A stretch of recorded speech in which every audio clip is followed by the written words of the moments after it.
Welcome to the Moustache Blade podcast, a show dedicated to all things facial fur and traditional wet shaving in an effort to create global facial awareness. And now, here are your hosts, Douglas Smythe and Ryan Stephen Green. And welcome back to Moustache Blade. This is episode 26, and I am Douglas Smythe, and with me, my loyal and faithful sidekick, Ryan Stephen Green. And today's show is brought to you by the How to Grow Mustache store, where you can find Synergy shaving soap, as well as many other wet shaving accessories. That's at howtogrowmustachestore.com. And thank you. Well, what an episode we have today. On today's show, folks, I will be teaching you how to modify a modern DE blade for a classic vintage Segal razor. That's a Segal unitary razor. These razors are still usable, folks. They don't have to be a paperweight. They don't have to be just collecting dust in your collection. You need to get out and use it. So please check out that tutorial. That will be in my quick wet shaving tips. And we will also be checking in with Ryan as he has a confession to make, and he wants you all to bear witness to such a confession. Lastly, we will be checking in with Dr. Adam Paul Causgrove of the American Mustache Institute. That's right, ladies and gentlemen. Moustache and Blade is finally tying the room together. We have Adam Paul Causgrove of the American Mustache Institute with us today, who will be talking, mustaches as well as wet shaving. He recently started wet shaving, and he wanted to share his thoughts on that with our listening audience. So we have a pretty damn good show lined up for you today. That said, if you'd like to participate in a future show, you may so by calling 001-347-333-1511. And by participate, I mean if you have a question or something you'd like us to play on air, just leave a message for us, and we will do that. You may also contact us via email. Why don't you write I am me? Douglas at Moustache and Blade, and he is Ryan at mustachioed.com. Email me. Lastly, for those of you listening who want to aid us in getting the word out that, we exist, please go to mustachioedblade.com. And that will not bring you to a website, but to a pre-populated tweet. All you have to do is send. We've taken the liberty of filling it out for you, letting everyone know that you are, in fact, listening to your favorite new podcast, Moustache and Blade. Thank you, folks. We really appreciate it. Well, it's been a very interesting week for Douglas Smythe, let me tell you. I visited Tombstone. Yes, Tombstone, Arizona. For those of you who have seen the movie, you know exactly what I'm talking about. And it's almost like... It's like Disney World for guys. I actually had a lot of fun there. It wasn't what I expected it to be, but it's a cool day trip. If you ever find yourself in Arizona, try to make it down there. They got some really cool stuff happening. Also, I was one of the very lucky few that received Italian Barber's new Stealth Slant Razor. And by lucky, I mean I'm very lucky. A lot of people tried to pick this thing up. It went on sale. Well, for a tester version. It's a program almost that Joe created for people to be able to test it for him. You'd pay X amount of dollars, would be a lot cheaper than what it'll eventually be worth, and he wants your feedback. So I believe it was about 150 people that were going to sign up for this, and he was releasing them in bursts at a time. Like every week, 40 would be sold. When 40 were sold, it was cut off. And the next week he would do that again, so on and so forth.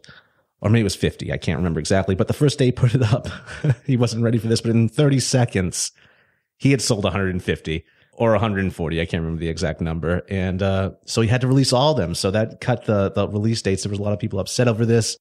But I mean, it's a good sign. It's a really neat razor, and I can see why everyone went for it. If you don't know, it's constructed of 6061 aluminum. That's 6061 aluminum. It's black, anodized, and it's like, I don't even know, the Darth Vader of slant razors. It's such a cool shape. It's so aesthetically pleasing. It feels really great in the hand. And to say there's a learning curve would force me to make a pun. I don't want to.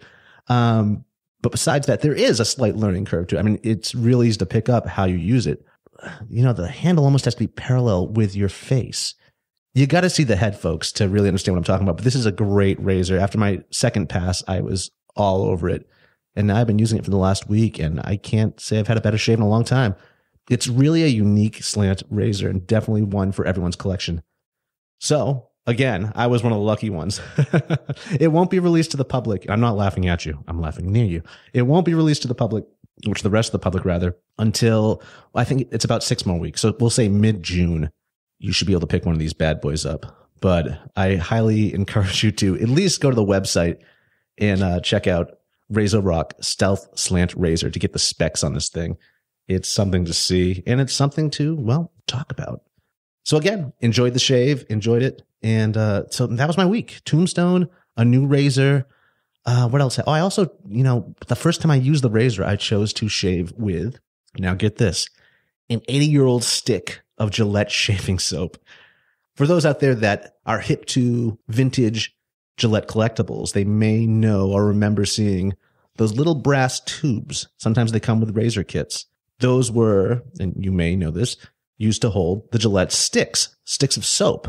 And these are about 2 inches long. So these were little sticks that went in there, perfect for travel. I don't know why no one's making them anymore, but I had one of those. It was given to me by Matt Pisarcik of RazorEmporium.com. And I didn't know if it was going to work or not, but it did. I couldn't smell anything. It was dry. It was an old piece of soap. But I heated it up in boiling water for a half an hour, at least a half an hour before I shaved with it. And that released whatever oils or fragrance oils that were used in it. It didn't release all of them. I'm sure not all of them are still there, but whatever base notes, whatever last notes to fade were still inside there were released. And it has this really unique scent that I'd love to try and recreate. So that happened. And it was, it actually provided a really great shave. So if you, I hate to tell anyone out there to buy a vintage soap and then shave with it rather than save it. But, at the end of the day, it's soap. It's made to be shaved with. And if you can experience the full experience of a vintage style shave, I say go for it at least once or twice.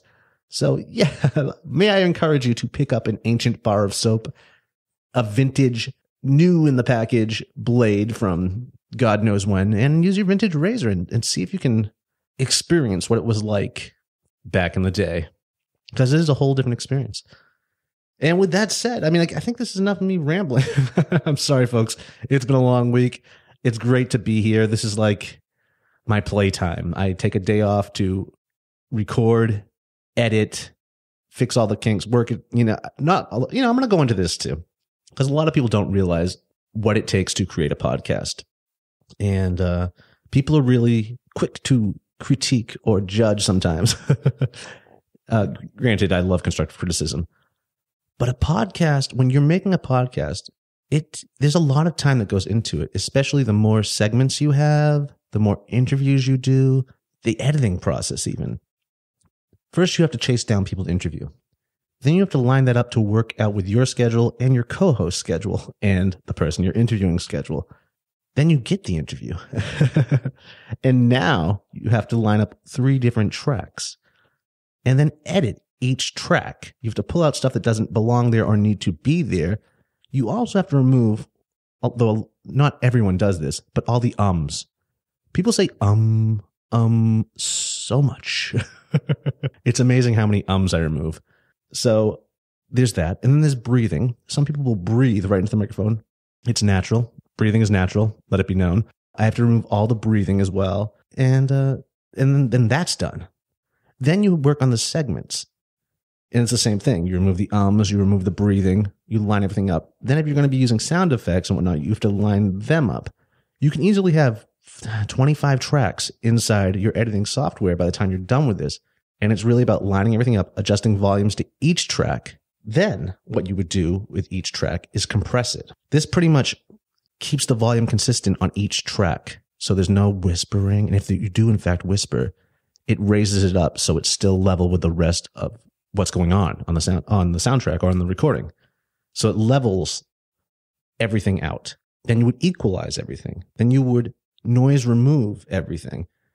Every track has noise in the background, be it room noise, be it electrical buzz, whatnot. You would highlight blank or dead space where this person is not talking or the interviewee is not talking.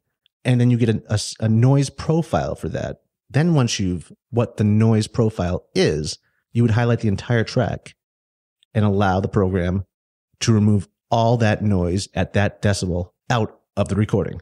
This can take a while sometimes. Then, lastly, you would normalize that track. And you have to do this for each individual track that's in your recording. You could do it all at the same time, but that would overload your computer, and that would take forever. Once that's done, now you export your recording out of whatever program you're using. From there, you put it into iTunes. In iTunes, you convert it from the WAV file into an MP3 file. This also takes a little bit of time. Once that's done, you have to put in all the information in digitally into what about the show, the title, the number of it, so on and so forth, even the artwork. This is digital information that is like a meta tag on your MP3 file. That's way when you're listening to the podcast or a podcast, you see the artwork, you see the information scrolling across the top. We put that all in by hand. When that's done, then you put it into whatever online host you're using to host the podcast. So you upload it to that. That takes however long to upload. When it's done uploading, now you have a link to it, which you would put inside your blog post, and it gives you the little player on your page. Before you post it on your page, though, what I do is I take that link, I shoot it to my email, and then I go out to my car and listen to it in my car, in the driveway, no matter what time of day or night it is. Sometimes 3 o'clock in the morning, I'm out there listening to see if all the levels are right. Then I will come in and listen to it on my iPod station here to see through the speakers to see if that sounds right. Then I will listen to it through my computer to see if it sounds right. And then lastly, in headphones. And I'm not listening to the entire show a lot of the times, though sometimes I do, but I'm scrolling through it, making sure everything sounds pretty good.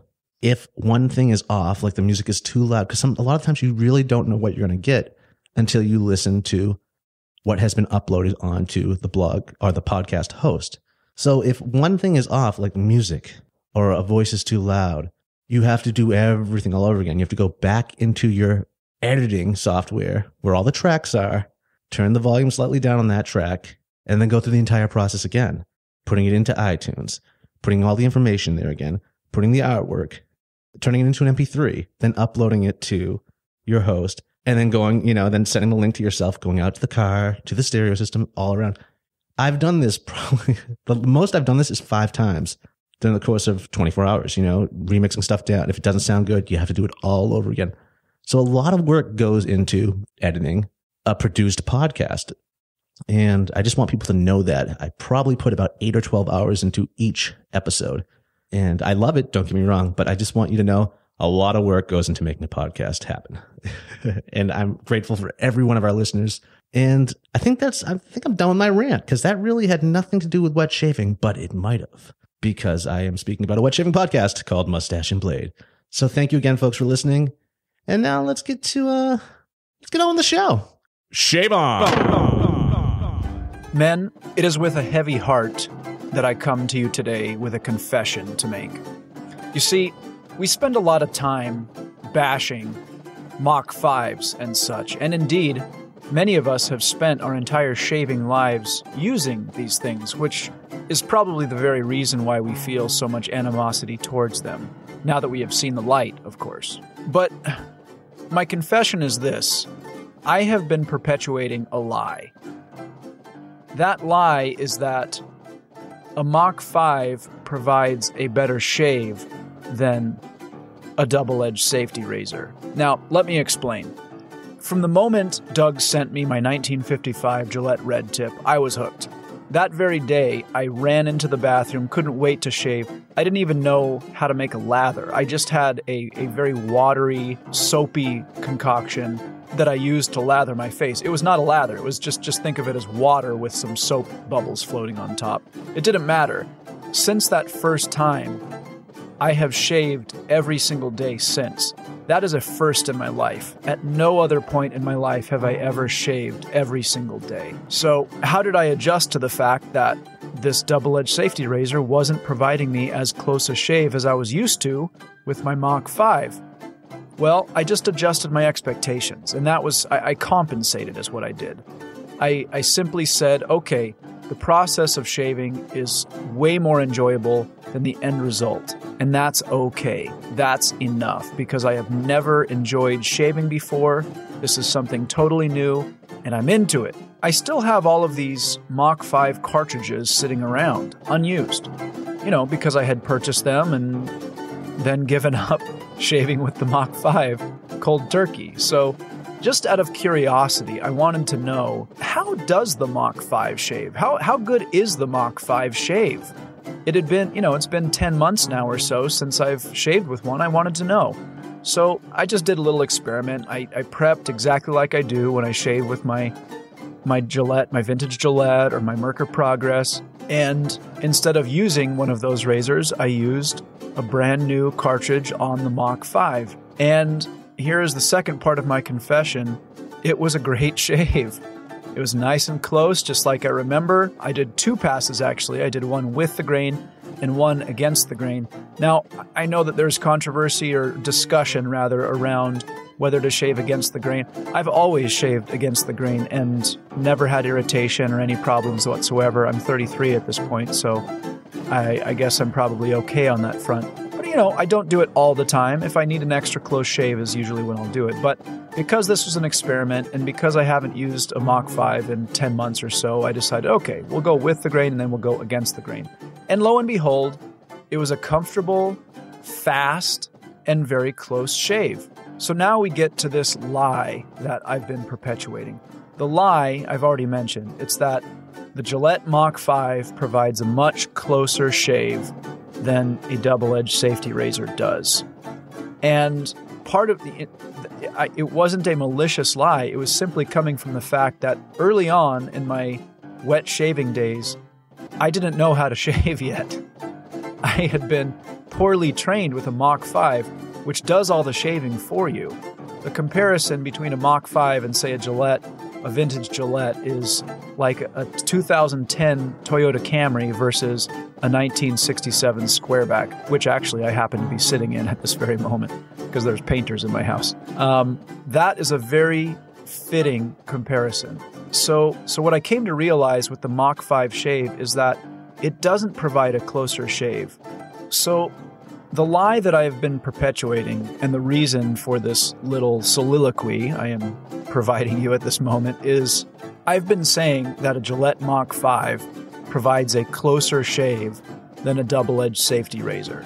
And while that was true when I began shaving with my vintage Gillette 1955 red tip, it's no longer true today. The reason is I've actually learned how to shave. When I first got my red tip, I didn't know the first thing about how to shave with it. I thought it would be just like shaving with my Mach 5. It's not. It's very, very different.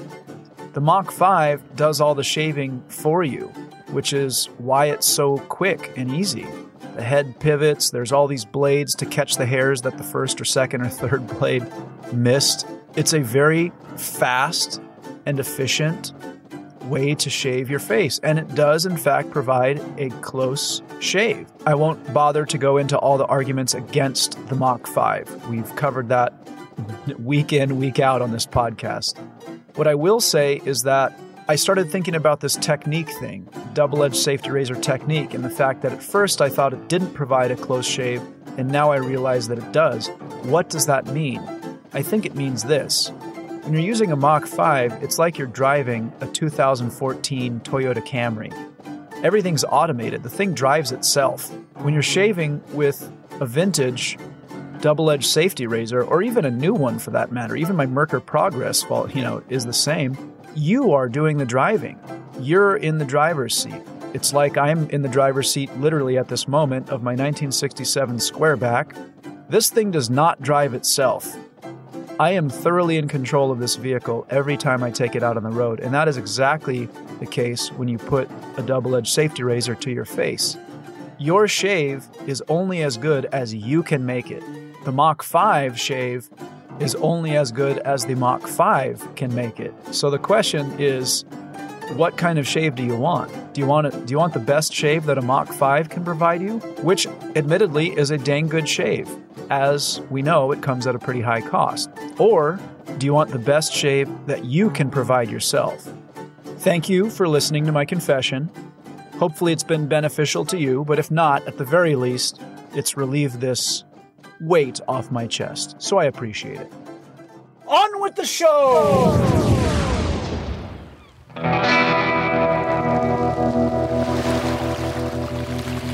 Oh my God, Stephanie. Look at his face. It's like totes smooth and sexy. Yeah, like for sure. Jedediah Smith here, just checking in from my vacation. I'm out here at Mother Nature's ultimate swimming hole taking in some sun and the scenery. I love going to the beach, I love staying at the beach, and I love the fragrance of the beach.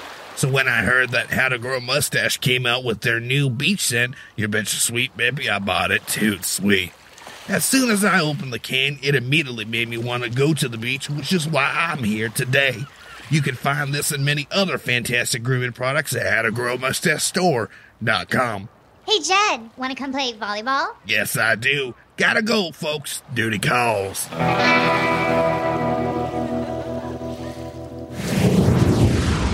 And welcome back to another quick wet shaving tip with your host, Douglas Smythe from howtogrowmustache.com. Why, hello, folks. Today we will be exploring we'll be talking about the Segal Unitary Razor, a beautiful classic razor from the 1930s. Some of you may know what I'm talking about, others may not. I highly suggest you Google Segal, S-E-G-A-L, razor, and see what I'm speaking of.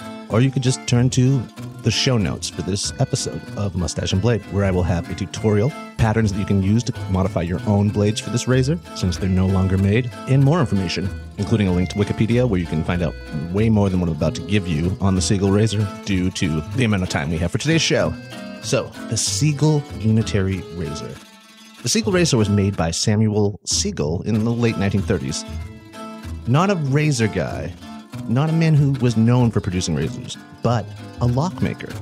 Segal locks, in fact, which are still in business today. He took it upon himself to create a razor that was just completely unique and unlike anything else on the market at that time. Even to this time, which is a damn pity. It was a double-edged open comb. He also made a straight bar or a closed comb twist to open. He also included in his design a proprietary blade that fit only his razor, as well as Gillette razors at the time, which raised some eyebrows from the Gillette camp, and would also prove to be his downfall, but in the moment, very cunning on his part. The razors were contracted to be sold by the United Cigar Stores, which were located across the country, and this was an exclusive deal he had with them, and sold them as an alternative to Gillette. So if you already own a Segal razor, let's create some modified modern blades that will fit it, and if you don't, look them up. You'll always find them on eBay. Some of them are better priced than others, but you shouldn't be paying too much for them. It's just the shave you need to experience. And this is where my story begins. But before that, let me just tell you what you're going to need for this tutorial. You will need curved Revlon cuticle scissors. You will also need a vintage Segal blade to use as a pattern to trace out the shape you're going to need to cut. Or, if you don't or can't find one of them, I've provided a printable PDF pattern that you can just print out and use that instead. This will be located in my show notes. There was also a follow-along video tutorial that I've made, giving you a couple different options on how to get this job done. So, you will need cuticle scissors. The Revlon ones work the best, I find. You will also need a Sharpie fine tip pen for tracing. And that's pretty much it. Choose the blade of your choice. Whatever blade you prefer, try that. I chose a feather. And this brings us to our story. The Segal Unitary Razor. My new / old favorite razor. I've always loved the design of the Segal razor. The handle, the top cap loading mechanism, the weight and balance. It's a shame that no one's producing blades that fit such a thing of beauty any longer. With this in mind, I resisted buying one for years until finally one day, I did. The price was right and I wanted it for my collection, so why not? I might have been drinking too. Friends don't let friends drink and go on eBay. The date arrived, I was already online, learning all I could about the late 30s model razor. The razor was captivating, mysterious, dangerous even, and functioned with a precision more reminiscent of the inner workings of a watch or a clock. For those unfamiliar with the Segal Unitary razor, when one turns the twist-to-open knob at the base of the handle, the lid lifts up and then pivots to the side, allowing you to effortlessly slip a new blade over and nest it into the razor. It weighs just under 2.5 ounces and feels very well balanced in the hand, with a fulcrum point just under the tapered neck. This is a really well thought out design, and it could have only been designed by a lock maker, which it was. I was dying to give this a go, and knowing I would beforehand, I ordered a vintage Segal blade on the same day I ordered the razor. The blade actually arrived first, probably a day or two ahead of the actual razor, which I interpreted as the universe mocking my impatience. But soon realized it was a good chance to familiarize myself with the design.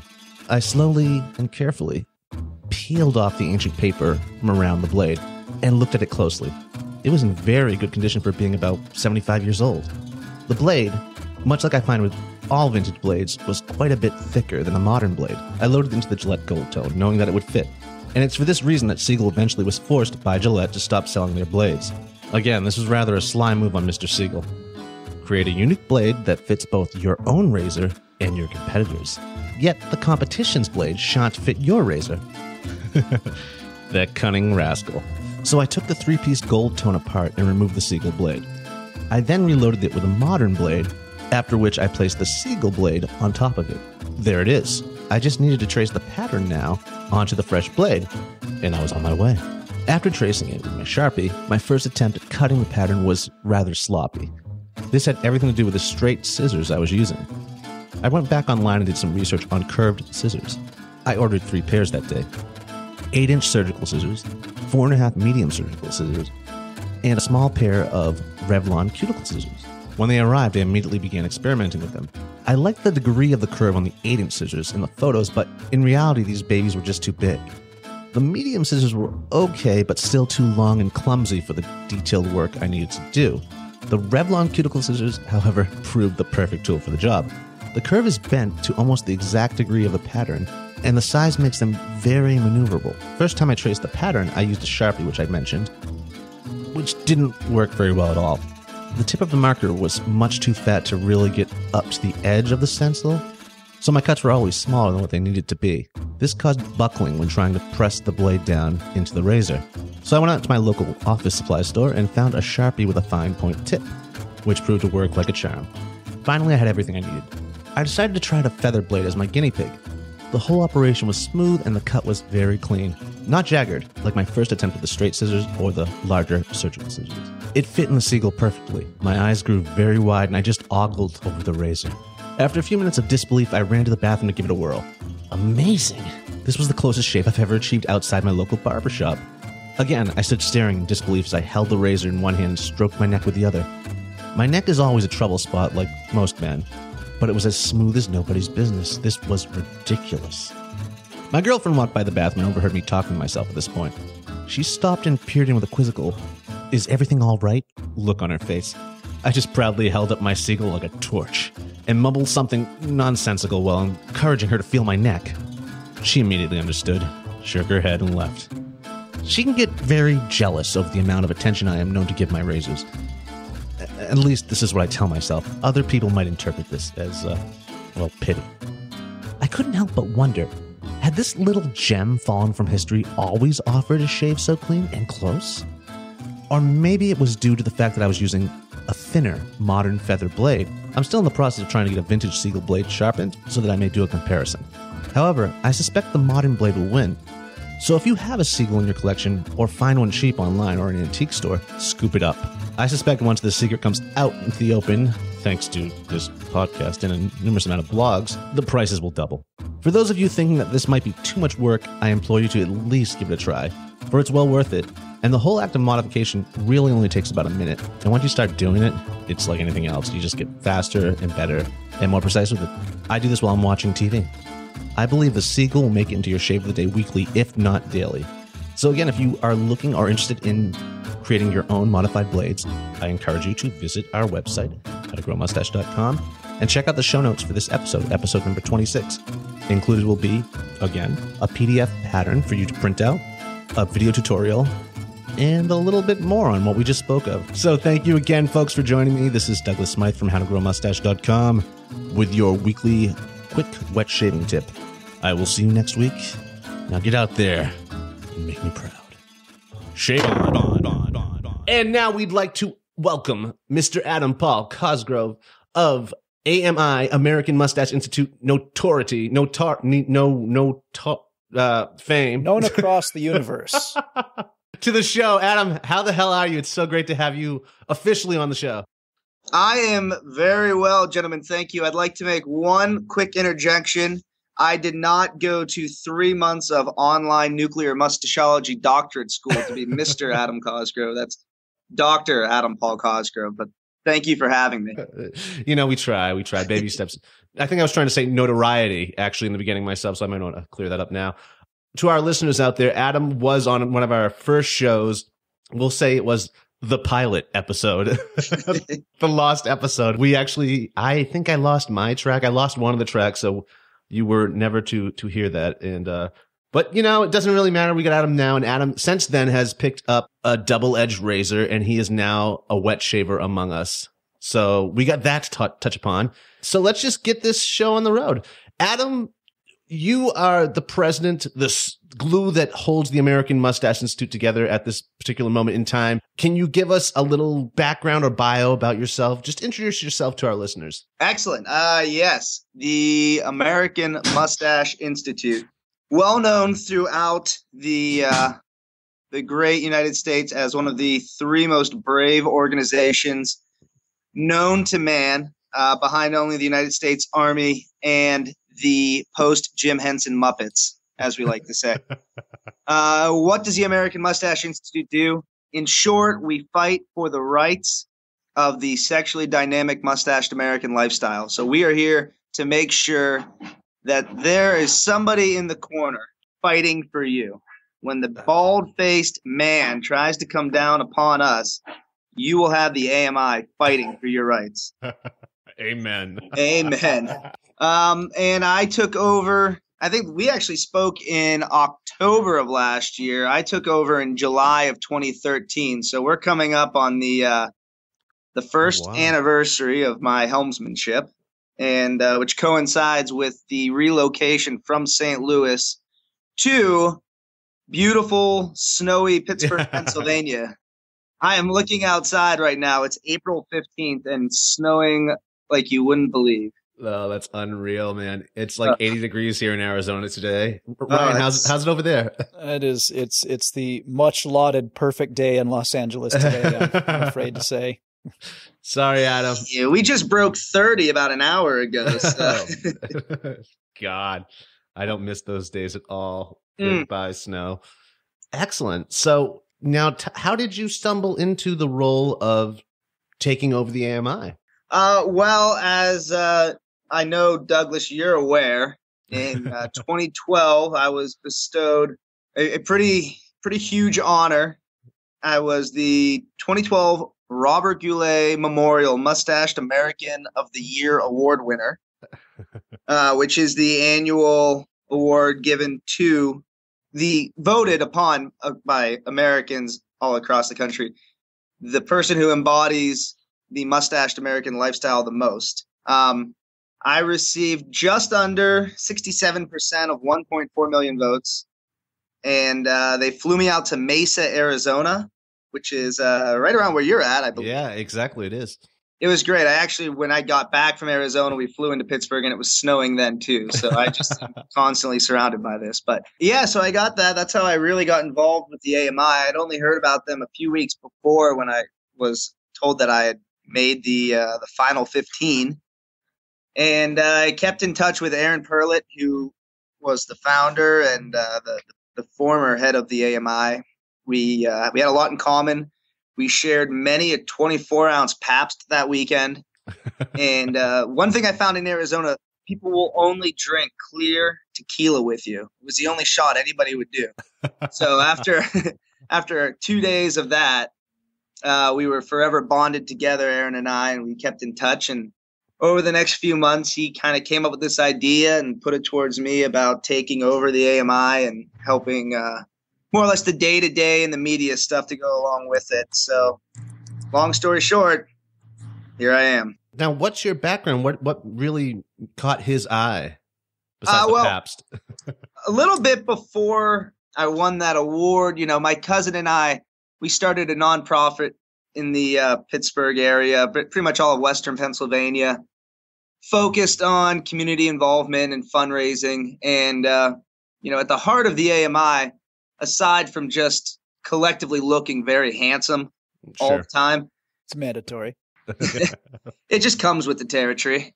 We, we focus on having a charitable aspect to everything we do. So, the big thing that we do every year in October, the Saturday before Halloween, is our annual Stash Bash, that's where we award the Goulet Award. But at the end of the day, it's not just this big party with all this media attention. It's a big fundraiser. So wherever city we find ourselves celebrating, we make it a point to raise as much money as we can for a charity, usually benefiting children. And, it's been a great way to go around and give people an excuse to come out, have fun with us, get to know what the organization is all about, and do something good for the community too. So because I kind of had that experience in Pittsburgh and we have very similarly warped senses of humor, he thought I'd be a worthy nominee, and the rest is mustache history. Exactly. Can you tell us a little about the American Mustache Institute? I mean, it's a blog, right? I mean, it's a blog as well as an organization. I mean, who are your readers?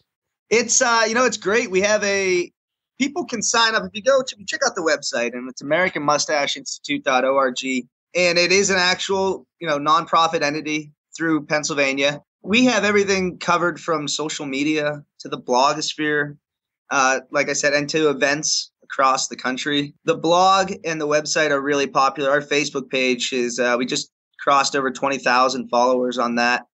Wow. We've had over 40,000 people worldwide join the AMI through our website and get on a mailing list just to kind of keep up with what we're doing. And it's been fantastic. We try to inject humor into it at the same time. We like to showcase your mustached American of the day. People submit pictures of their dad, of themselves, of their kids with fake mustaches, of particularly hirsute women, maybe. Nice. And we get that up there, and we give everybody their chance to to be a mustached American of the day. It's pretty fun. Everybody has a great time with it. It's all positive. We try not to we try not to look at too many of the negative things out there. Right. All about the positive mustached American lifestyle and how we can be there to help. Speaking of the mustached American lifestyle, can you describe that lifestyle? What are the attributes thereof? Well, it's tough to say with everybody. It's a little bit different, but at the I guess the common denominator would be general ruggedness and appreciation for bourbon, if you will.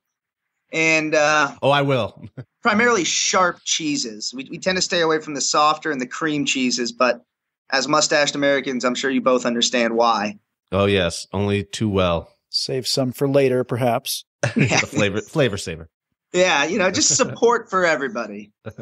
That's all we want, is to be accepted like everybody else. Definitely. There's no reason why mustached Americans should be beholden to, say, grooming codes different from their bald-faced coworkers. We're all in it together. That's all we're here for. And the lifestyle reflects as such general acceptance. There are certain stereotypes or connotations, I think, when you talk about a mustache or when you see a man with propaganda. A mustache.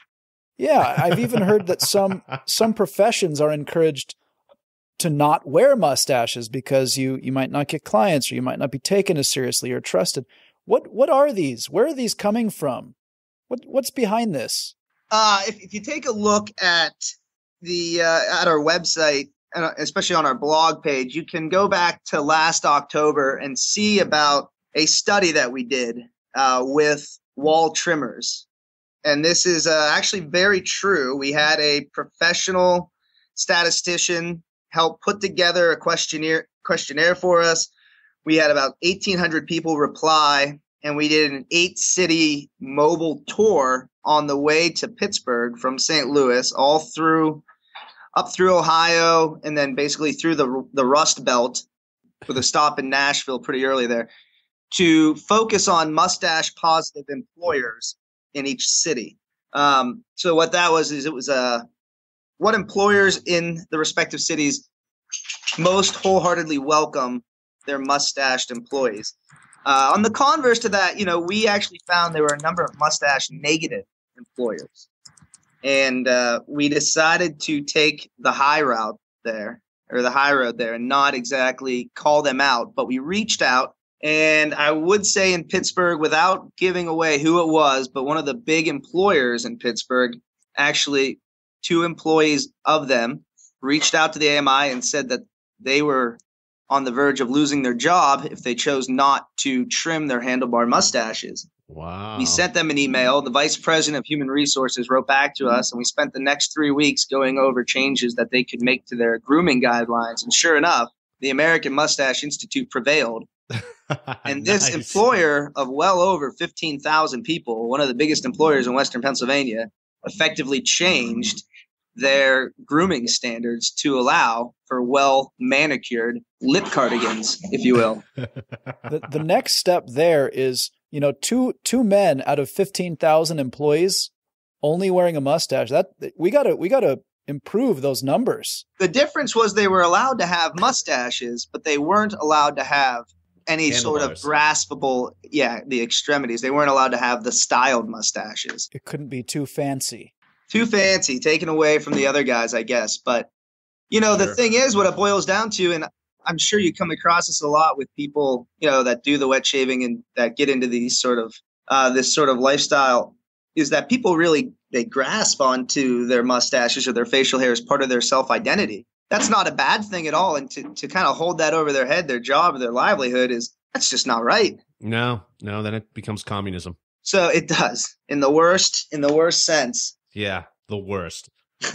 So, I think sometimes employers don't realize that, they keep these grooming guidelines so vague, and they think that it encompasses everything. But really, you just need someone to get in there and kind of explain that for them to have the waxed mustache or what have you, it could be anything really. Yep. They're putting as much effort into keeping that groomed, and they're buying the different products, and they're doing their best to put forth their best face. Sure. Possible. Stimulating the economy. That, it's they just need to have somebody explain that to them. And that's kind of what the American Mustache Institute, that's one of the tenets we're able to do. We have a semi-professional looking email address. If you Google the AMI, you'll come up with a pretty hefty result return of all the different things we've done. So, we've been able to build up enough legitimacy to at least get a conversation going with most people. And now, especially the bigger corporations, they never want any sort of bad publicity. So sure, any chance that they can, work with us to have something positive come out of it, it's usually only going to benefit them in the long run anyhow. Now, have you been working on getting Obama to grow a mustache, or any politicians coming up? Or up and coming, rather? Well, we're very proud of Eric Holder. Fantastic mustache, always impeccably well groomed. He's got the highest mustache in the land, really. The Attorney General. That's true. To scoff at. We'd love to see the president with a mustache. It's been since Taft, really. Mm-hmm. It's shameful. No, it really is. 2016, that's the next go around. It's interesting to see who might come up. Right now, our best chance for a mustache president is probably Hillary Clinton. I don't know if I can get behind that one. Not a pretty mental picture there. No, I really think if anyone's going to make this happen, it's going to be the AMI. And I think it's really important to get this out there, to change the mindset of the, I don't want to say the American people. I think it's more the media that's demonized the mustache. A president wearing a mustache, it's unpolitical, it's unpresidential. Like, I think we need to turn this around. And how do we do that? That's where you guys come in. It's tough. We have a senator, Angus. He's got a decent mustache. It's about as white as the sands of a Boyz II Men video. It's pretty pristine. And I don't think he has any aspirations, though, to run for the presidential office. But the mustached electorate, the mustache caucus. It's disgusting. We're just growing every day. Yeah. No pun intended. And so you should be, As we ought to. So hopefully, if we can rally our troops together, there's really nothing out there that can stop us. Except a razor. Except. And speaking of that, so recently, Adam and I have been going back and forth for the last, I guess, almost a year now, or has it been over a year? That's how time flies. Yeah, right. And Adam showed some interest in wet shaving. And so I sent him out pretty much a starter kit to get him on the road to shaving like a man. as every mustache-wearing American should be. And I have yet to really hear how it's been going and what it's been like stepping into the world of wet shaving. Do tell. Do tell the story of a wet shaving virgin. That's a little different. That sounds like a website.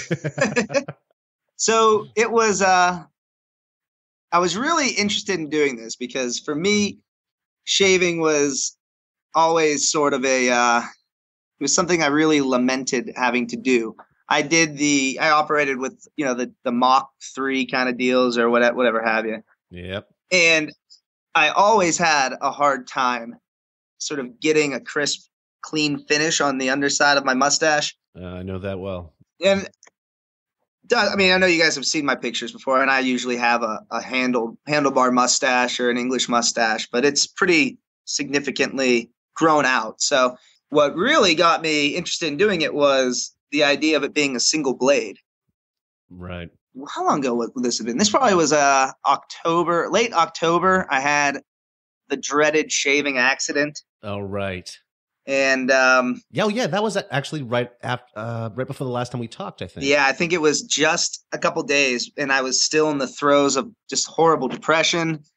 Yeah. And it's always a bummer when that happens because it doesn't seem like much, if you grow your mustache out for, it's 3 inches long, but that could be 8 months.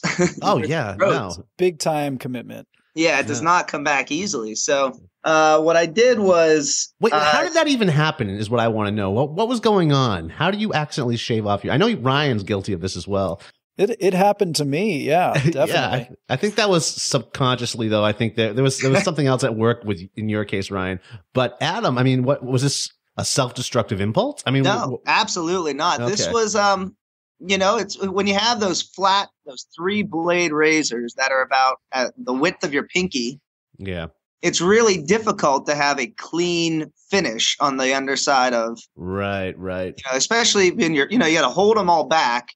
Yep. You have the bigger the mustache. It's a lot more effort to really get in there and sort of get a clean finish is the only way to really describe it. So I had everything back and, there's maybe 1 or 2 little hairs I'm trying to get because if you have mixed and the lengths don't match, then you can't really build the base of your handlebar or whatever you're trying to style. So I'm trying to get them, and then sure enough, all it took was one little swipe, and I lost a pretty good chunk of the base of my right handlebar. God, you couldn't really notice if I didn't wax it. I was able to grow over it a little bit, but there was no way that I could wax my mustache after that. So my 2 options were to either shave everything off or basically just grow a beard for a few months to let everything kind of grow back in and work your way up. So that's what I did. The winter came around. I picked probably the worst winter I've seen in Pittsburgh in 10 years to do it. So it worked out all right. Maybe it was self-preservation, just instinct kicking in. I don't know, but I mean, how did the AMI feel about the head of the AMI suddenly growing the great compromise? The spousal compromise.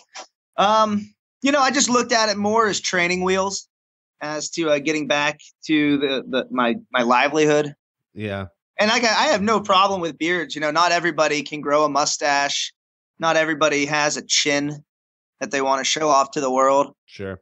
To each their own. That's one thing that we've sort of evolved on, I think, as an organization is the beard okay? At the end of the day, at least we're still growing our facial hair out, and we're still probably in the minority. We still ought to be sticking together. And I think that's what's important.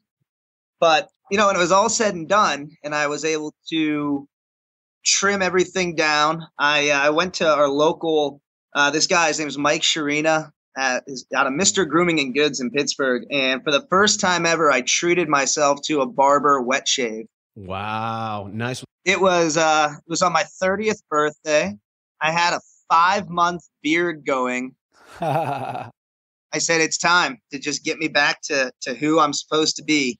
And like a phoenix rising from the ashes, and about 45 minutes later of very meticulous work, I was back. Nice. What was really nice about it was when you growing the beard for that long is I was able to let the mustache go completely untouched. Usually you have to worry about the split ends and everything. Mm-hmm. But for 5 months of, I mean, I really did look like an extra from Tombstone. It had grown. I couldn't believe how much thicker it had gotten without touching it or even really doing much of anything except applying a couple different oils to it over the time. But yeah, and then he was great. He kind of, I told him a lot about what you guys do and how you got me into the wet shaving, which I was going to be tackling after this. And I had no idea how to put the razor in, so I brought it with me. Oh, and, nice. He showed me how to take it apart, what to look for, how much to load on the brush. And he gave me kind of a 10-minute quick tutorial because, Doug, great. You knew I was a little nervous about it. Yes, you were. But he eased my fears. You did it right. A couple days later, I did my first wet shave, and it was great. I mean, I actually genuinely look forward to the sort of, there's almost like a ritual that goes into it now, and you're putting aside the time to do it right. And I know it's going to turn out a lot better than it used to be. I'm not exactly I used to rue when I had to shave, because you never knew if I was going to miss a spot, because I never really gave myself the time to do it. It was just sort of a chore. Now I've got my shelf, my awesome man shelf in the bathroom with starting bowl. I've got my like stand with the brush and the razor on one thing. I've got my waxes there. I use a couple beard oils in my mustache when I don't have anything waxed to just kind of keep it looking pretty good. Yep. More product than I've ever had in my entire life. Welcome, my friend. This is how it starts. It's fantastic. I find myself at work listening to podcasts all the time about wet shaving. You never know. It'll make you smarter. Yeah. So, speaking of podcasts, Mustache and Blade. There's like kind of two attributes to this thing. There's the mustache attribute, which you actually represent with the American Mustache Institute. And there's the blade attribute that is our kind of what has been our primary focus, the wet shaving community. Now that you are a part of the wet shaving community, what is your perspective on the connection between these two words, the mustache and the blade? Has wet shaving given new meaning to the mustache for you? What's the connection there? Well, for me, I would say that I'm actually surprised that it took me as long to sort of embrace the wet shaving as it did. Into the sort of styled facial hair aspect of things. And I don't know if you've ever gone to any of the different, they have these beard and mustache competitions and clubs that are popping up all around the country now. Oh, yeah. Yep. They're growing. Phoenix is actually home to the Mustache Open, the greatest golf tournament in the world. There's a guy named Clifton Waterbury III. You got to look him up. He's absolutely I'm actually awesome. Just getting into golf, so this is kind of this is gonna be it. I'm gonna send you guys an introductory email. Oh, do it, yeah, please do. So I think with the sort of the growth and popularity of manicured facial hair. Mm-hmm. Especially a mustache, beards, some people just let it go. Natural, as big and burly as you can get it. But really with a mustache, if you do that, that's where it's not exactly welcomed so much to say. People are going to walk up to you and say, that is an awesome, mangled mess on your face. You really have to. Here's $1.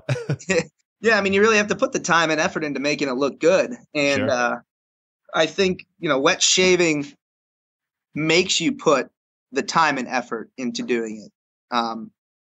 It's not as easy as just putting a glob of Barbasol in your hand and then going through it with this giant 4 blades at one to be done as fast as you can. Right. There's sort of a ritual that goes along with it. And when you do that, you're using better products. I think my face, well, after the first time I did it, I said I had never felt a shave that close before. And it was noticeably different for me. Yeah. And I also noticed how easy it was to, shave around, like I said, the trouble edges, the base of the mustache. And if you're doing anything, it doesn't matter if you're doing a horseshoe down at your chin or if you're trying to just do that sort of Ron Swanson look, it's important to have a clean finish to it. Yeah. It's not easy to do. otherwise. I can't believe that it took me this long to figure out. It's maybe an extra 2 or 3 minutes to get that shave, but it's light and day how much better it is. It really is. And a lot of mustache and beardos out there, they really, I think they should be, well, not the beardos, but I think the mustachioed men out there should come to it sooner, as you should have too.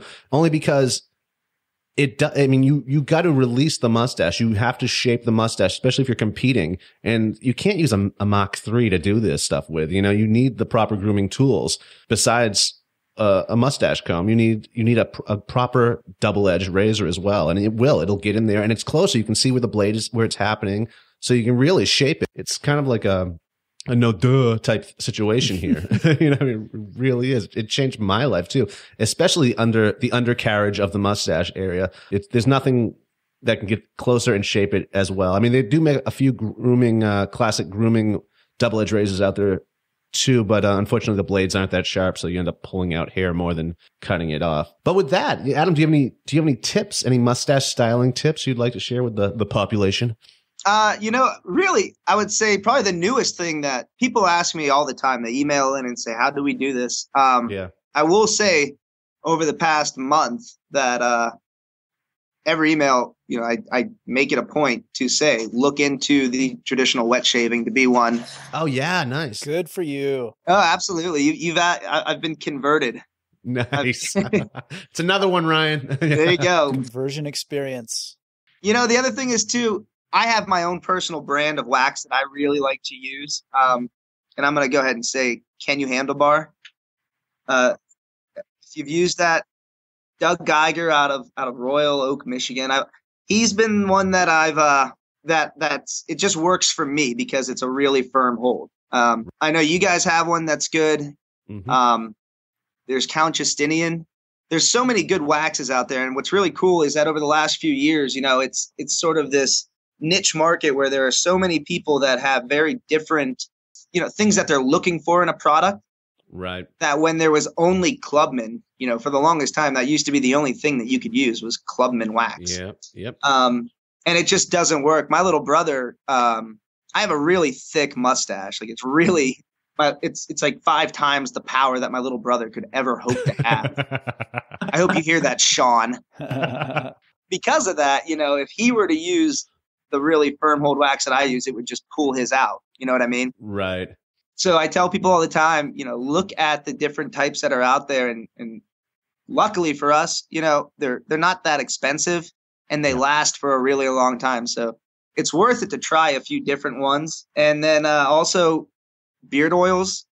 Even if you're just a mustached guy, it's really good to put those oils in the hair. It does a lot for the skin underneath of it, and it kind of helps the hair from splitting on the end. And even if you don't wax it all the time, which I don't really recommend doing because I feel like it just kills it over time. Sure. It's a good way to keep the mustache looking lush and lively. Oh, I like that. Lush.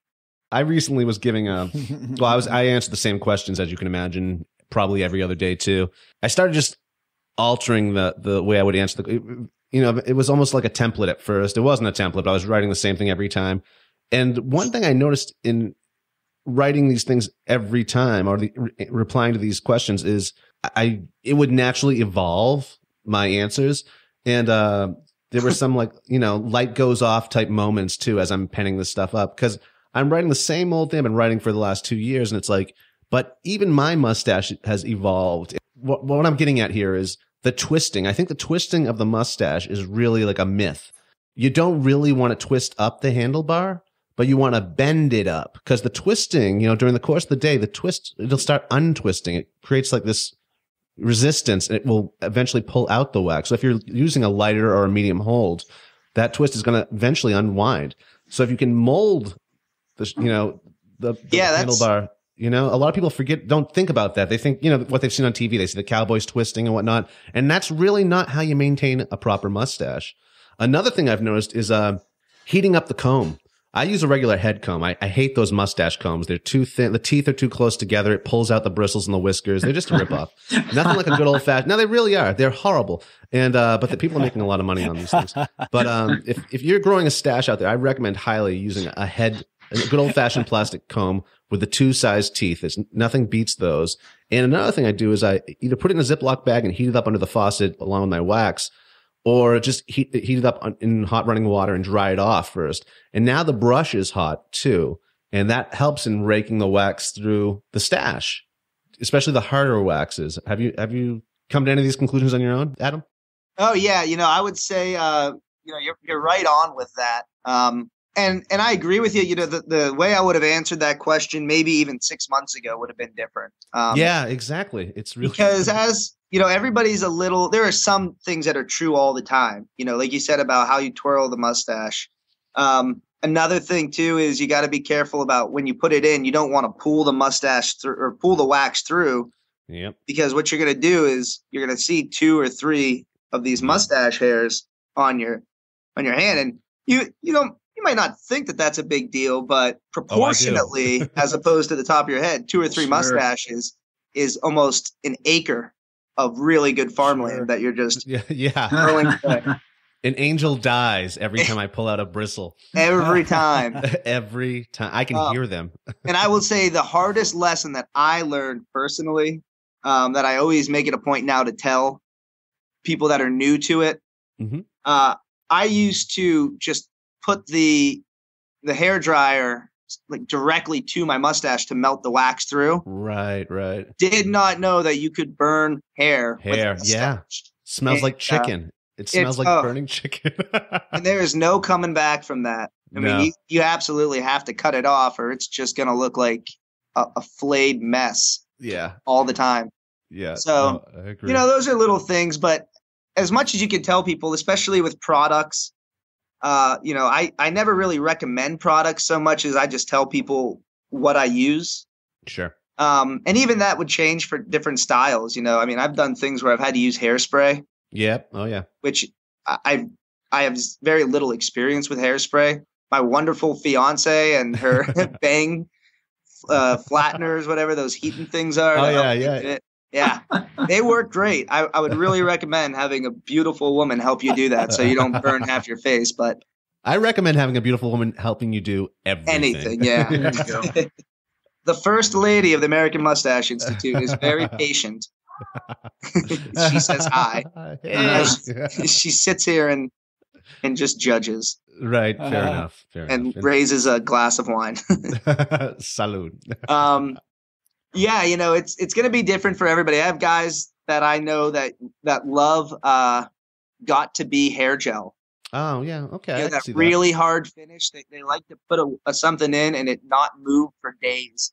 Yeah. Not so much me. That's not my thing. I kind of like being able to kind of work with it and make it look how I want to look and not feel that hair gel feel. But, some guys really like that. So I know. I don't get it actually myself. I like the natural look where you have product in there, but no one can tell. I hate the really twisted up, like insectoid type looking mustache, like Dolly almost style. I think that is not necessarily fashionable or a fashion that they're going for. I think it's an error in the application. They're using too much wax and they think that's how it's supposed to look. But if you look at a classic mustache, a classic handlebar, you shouldn't be able to see the wax. You shouldn't know that there's any wax in there, maybe at the tips. But I mean, there should be a natural look to it. And I think people just go over the top with this wax and it ends up becoming crumbly at the end of the day anyways. Yeah. You know what I would say, but when you see the people that have the wax, the globs still in there. Yeah. Usually, they're probably just new to it, I think, because exactly. I know when I look back at some of my first mustaches, also, coincidentally, when I first started taking selfies, which is a big thing, I think, when you have styled mustaches, you take a lot of pictures of yourself. Instagram is huge. All the time. Yeah. I see you on there. Now that I look at it, and that was probably 4 or 5 years ago, I don't even know, but I can definitely see the sort of split ends on the bottom of the base where I didn't know what I was doing. Yep. And you can see the wax even in pictures from 5 feet away. And I look back and I cringe. And it's, the first steps of a journey of 1,000 miles. 1,000 a lot of globs of mustache wax. No, it's true. I mean, a lot of us are pretty much self-taught. We've seen, pictures or we followed that show. I won't mention it because I'm not a fan, but then there's the competitions as well where they're competing. So they are going for these outrageous looks and whatnot, and more power to them. I can get behind that. But for the everyday mustache American, I think a lot of people are just overusing product or just don't know what they're doing. And that's where you and I come in. The podcast will save us all. It's part of the fun though, too, man. You know, the learning curve. I mean, it's part of it. Yeah, no doubt. But we can also, you know, we can save people some time and maybe some embarrassment, Ryan. I mean, I don't think there's anything wrong with that. You know what else is cool too? The social media aspect of things has brought people together. I mean, there really are communities of people that are into mustaches. And I don't just mean like they think they're cool, you know, but a lot of people, we have the AMI page, obviously, with 20,000 plus followers. But right. Even me personally, I have guys that I've met just through Facebook because we like the same pages and we've been in the same thread, you know, conversation threads that, you know, you befriend on social media and you're able to see what they do. And this is where the selfies come in every now and then. You post a picture if you're having a really good mustache day, because not so much the vanity point of it, but because there's a community out there of people that like to see what other people are doing. And it's a conversation to have, just like with beards. And it's something that bald-faced mortals of the world will never truly understand or get to enjoy. But, you know, there's communities out there for everybody, and this happens to kind of be ours, I guess. It definitely is. You know, and bringing that up, we do Mustache Monday Monday on our on our G Plus community page. You should definitely contribute to that every now and then, or actually you should contribute to that every Monday. That's how to grow a mustache gplus.com, plus.com. But Mustache Mondays, for all you listeners out there too who want to contribute, it's wacky. And it's a lot of fun. And it's like we're always trying to like, well, maybe not everybody, maybe it's just me, but I'm trying to like, you know, make my selfie like the most outstanding. You know, I'm always trying to, you know, this is me near a sewer cap, or this is me near a traffic cone, or, you know, or running across the highway and twisting my mustache, you know. So I think I'm only competing with myself there. But yeah, if there's anyone out there that wants to contribute, Mustache Mondays at the How to Grow Mustache G Plus page, you are invited.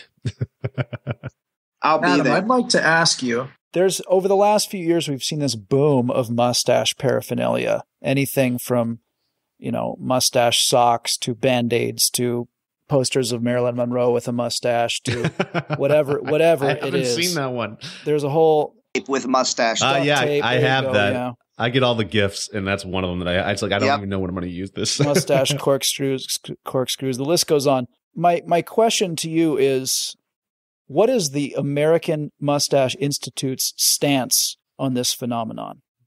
Well, I mean, it's obviously a good thing, because when you look at it, you know, we look back to the original glory days in recent history, which would be late 60s to the early 80s, maybe, where the mustaches that was just part of life for everybody.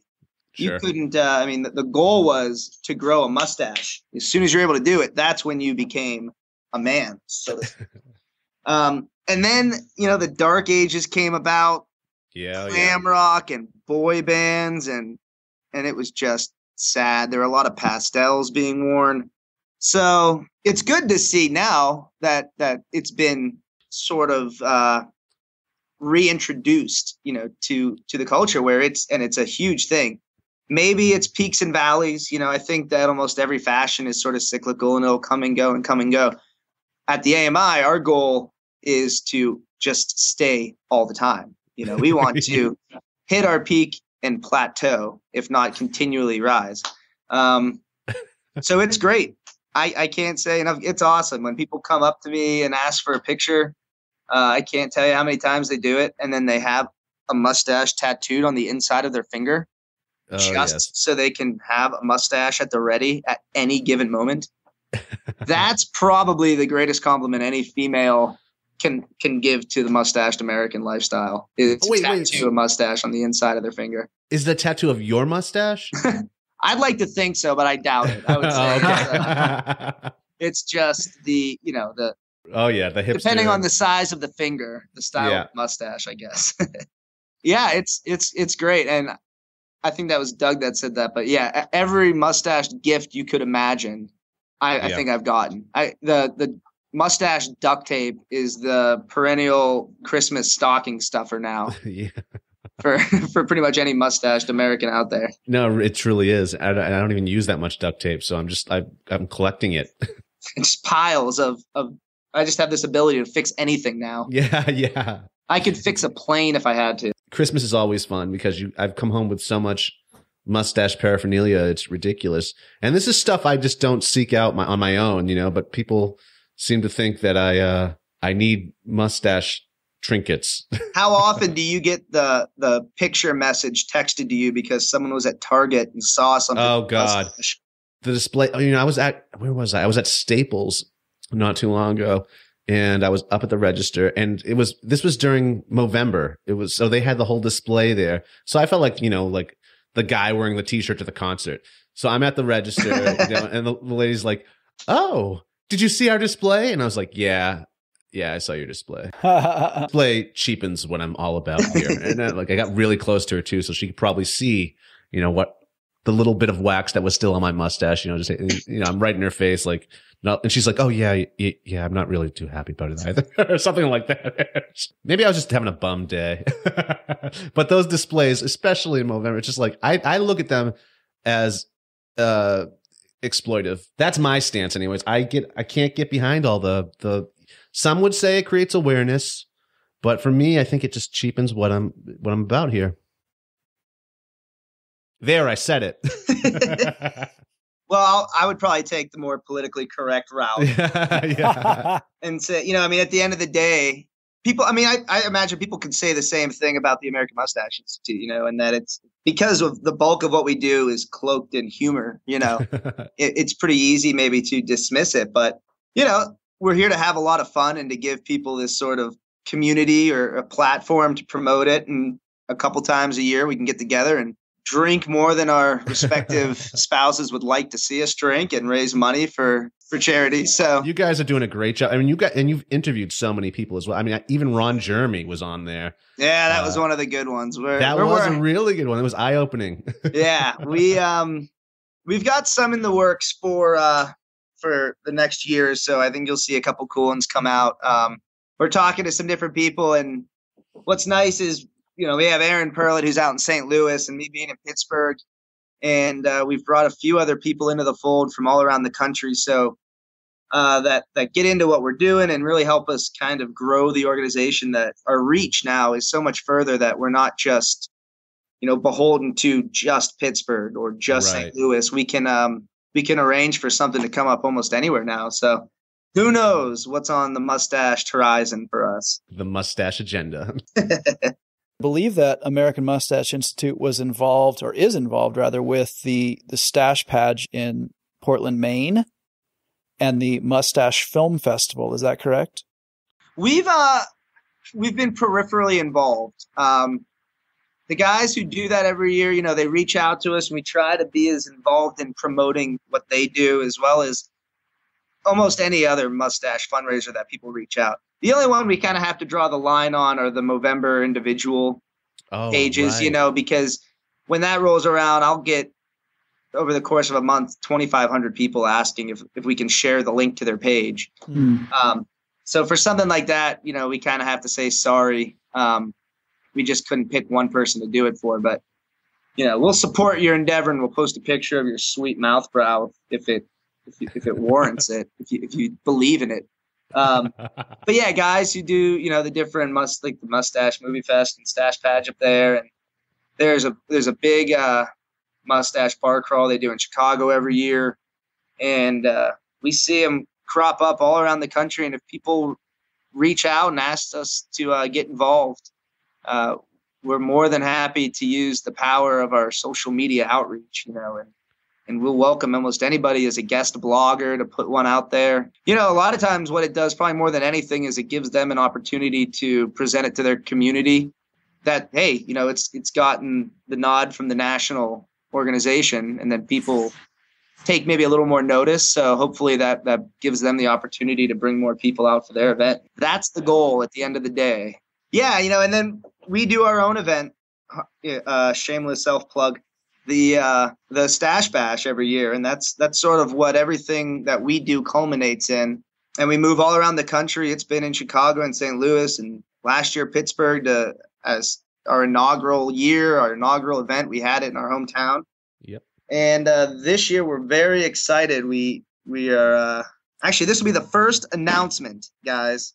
Nice. Where the 2014 Robert Goulet Memorial Mustached American of the Year Award winner will be announced is Richmond, Virginia. Beautiful Richmond, Virginia is where we'll host the Stash Bash. You heard it here first, folks. That's right. History has been made. The first time south of the Mason-Dixon line and east of Missouri. I'm going to take it this year, Ryan. We got this. Yeah. You know, it's great to have so many people want to be involved with the AMI and all these different organizations reach out. And that's the goal. Just be as involved as we can. I hate to probe, really, but can you tell us a little about Oliver? Oliver, my little champion. It's not his mustache. It's not his mustache, folks.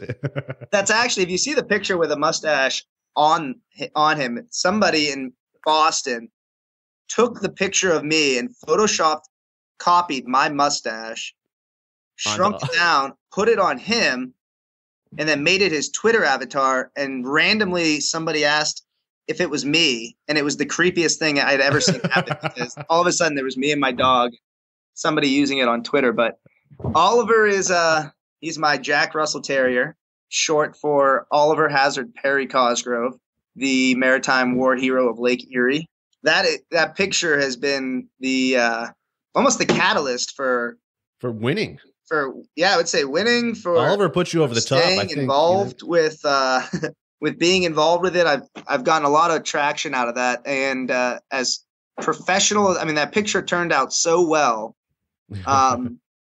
But really, it's my fiance Chelsea took it with her iPhone and Instagrammed it with some filter to make it look old timey. Yep. And yeah, that's Oliver, my little rescue dog. I also have Maggie May, who's another Jack Russell, and then Diesel, who's the said his name. He just woke up. He's the big boy. He's the pit bull boxer mix who sleeps 23 and a half hours a day. Gotta love it. Now, have Jack Russell people approached you as well? Well, yeah, actually, you know, it was kind of cool was when I was originally doing the voting, I guess, when I was up for the Goulet Award, I had a lot of friends, you know, pushing for votes for me, and somebody tweeted a couple of national rescue leagues, you know, the dog, what have you, and then all of a sudden they have that picture, and all our dogs are rescue dogs, and it's something that we're very involved with, is fundraising for our local animal rescue league in Pittsburgh. But you know, that's a great community of people that are into rescuing animals and have rescue animals, are very passionate about that. And I just was fortunate enough to have them on my side. Yeah. Since Oliver actually, it's such a great pose. He's a Jack Russell and he does not sit still. Yeah. But we got about 2.5 seconds and that picture turned out so well. Yeah, it did. That everybody that saw it, that retweeted it and got on there and helped vote for me. It's epic. I didn't realize you had the community of the Animal Rescue League folks behind you on this. See, the one thing about Moustache and Blade, folks, is you get the tips. You get the inside, how you can make this work for you, too. Get a very photogenic dog. Yes. And then there's very little that you can't conquer. Yeah. And have a bitchin' mustache. Yeah, that helps. Excellent. Well, Adam, where can people find out more about you? I want to know your website, your Facebook, your Twitter, so on and so forth. Twitter at Moustache Talk. Facebook, American Mustache Institute. And on the website, AmericanMustacheInstitute.org. On the website, you can get to our Twitter, to our Facebook, to everything. Check it out. We're very active on Facebook and Twitter. You'll get to see updates every day. Not so much on the weekends, but you know, during the work hours, you're going to see a lot. Yeah, we love having people come out. Send us pictures of your mustaches. Let us know what you got going on. If you happen to see a really great mustache while you're out and about and you covertly take a picture, odds are pretty good that the person knows you took it, but we'd still like to see it. So get in touch, and we love hearing from everybody. One more thing. Now, there's a lot of chapters, too, of the AMI. Chapters everywhere. Chapters everywhere. What does it take for someone to start up a chapter? it's a very difficult and arduous process. If you email info@AmericanMustacheInstitute.org and ask about starting a chapter, there's a very good chance you will. That's the other really thing make you jump through hoops, don't they? it's really brutal. Really, we just want people to be as involved as they want to be involved in it. People have reached out about starting one. We said, sure, go for it. And the next thing you know, the website or their Facebook chapter page goes up to 100 to 200 to 500 to 1,000. And they're hosting events. And it's been a really, really cool way to sort of grow the name. So yeah, no, it is something really that cool. you're interested in doing. If you don't have a club in town and you want some, it takes a little bit of the work out of starting it, because you can just point them to our page and say, look, it's legitimate. Then you don't have to try and convince them, because convincing people of your legitimacy with a mustache is not always the easiest thing. But I've learned that we're here to fight that. Excellent. Man, Adam, thanks so much for your time today, man. It's good to catch up with you. I'm glad to hear you're wet shaving. Oh, me too, man. It's an important step in a man's life. Yeah, 30 years old, I finally became a man. Yeah, it's really on. And thank you for spreading the gospel of it too amongst your followers. I think if the bottom drops out on the mustache tomorrow, AMI could maybe move in the direction of wet shaving. That's it, man. I'm loving it. It's a whole new lifestyle. I'm fully embracing it. Excellent. Well, thank you so much for being on the show, Adam. It's great to finally I hope everything's recording this time. It's just great to have you here finally. And, we're going to have to get you back again after you're no longer a wet shaving noob and have you break down some of your technique. All right. Awesome, guys. I'd love to come back. Thanks again. And, for all the great stuff you do for the mustached American peoples. I hope one day a restaurant names very meaty sandwiches after both of you. Mustache and Blade. You have been listening to the Mustache and Blade podcast. Thanks for listening, and please leave us a review on iTunes. Almost clean shaven, but hardly clean cut. Mustache and Blade.